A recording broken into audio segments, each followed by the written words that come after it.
पदाधिकारी आम्ही न्याय मागला, न्याय नाही मिळाला तर आम्हाला छत्रपती शिवरायांनी शिकवण दिलेली आहे, त्यातूनच टोकावरून आम्हाला निकाल लावता येतो। या मोर्चाची सुरुवात छत्रपती शिवाजी महाराज चौक इथून तसेच डॉक्टर बाबासाहेब आंबेडकर चौक या ठिकाणीहून आम्ही कलेक्टर कचेरीवरती आलेलो आहे आणि हा मोर्चा इथे आम्ही निवेदन देऊन महाराष्ट्र सरकार आणि देशाचे केंद्रीय मंत्री यांना हे निवेदन कलेक्टर थ्रू दिले। हो बरोबर आहे ना, ज्यांना इलेक्शनच्या तोंडावर लाडकी बहीण आठवते आणि लोकसभेमध्ये सख्या बहिणीला उपमुख्यमंत्री पाडायला तयार होतात ते पाहिलेलं आहे राज्याने देशाने, त्यामुळे राजकारण कोण करतंय? जनता सुखी आहे।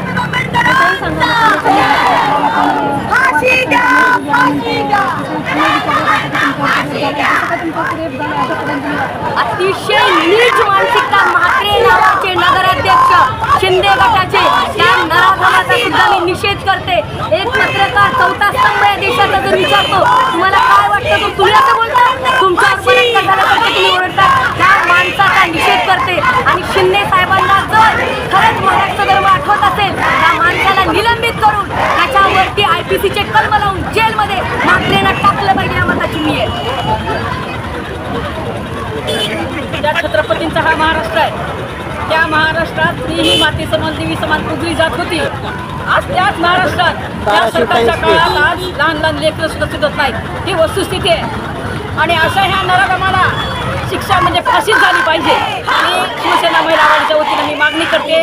आणि ह्या सरकारचा ज्यांनी ज्या पालकांना 12-12 तास पोलीस स्टेशनमध्ये तात्काळ ठेवलं अशा प्रशासनाचा तीव्र निषेध व्यक्त करते आणि अशा अधिकाऱ्यांना निलंबित करून त्यांच्यावर कारवाई झाली पाहिजे। आणि ज्या नराधमानं पत्रकारांना जी आरवाची भाषा वापरली त्या नराधमांना सुद्धा कठीणात कठीण शिक्षा झाली पाहिजे आणि त्याच्यावर ताबडतोब गुन्हा दाखल झाला पाहिजे आणि त्याला अटक झाली पाहिजे ही शिवसेना महिला आघाडीची आनंद